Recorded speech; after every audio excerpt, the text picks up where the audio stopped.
নোয়াখালী কোম্পানীগঞ্জ উপজেলায় সাম্য ও মানবিক রাষ্ট্র নির্মাণে এবং বিএনপির ভারপ্রাপ্ত চেয়ারম্যান তারেক রহমান কর্তৃক ঘোষিত রাষ্ট্র কাঠামো মেরামতের রূপরেখার ৩১ দফা বাস্তবায়নের লক্ষ্যে আলোচনা সভা অনুষ্ঠিত হয়।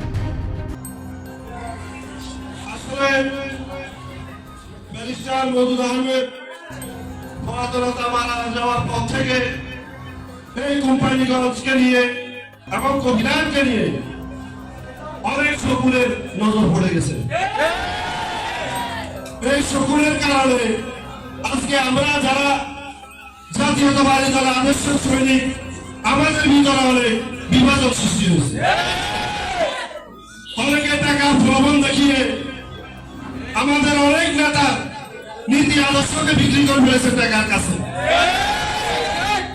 আমরা আগেও বলেছি, এখনো বলতেছি, ভবিষ্যতে বলবো, আমাদের ঠিকানা একটাই, হাসনা জসিমউদ্দিন মওজুদ। আমরা কোনদিনও কোন পদ পদবীর জন্য নিজেদের নীতি আদর্শকে বিক্রি করে দিই।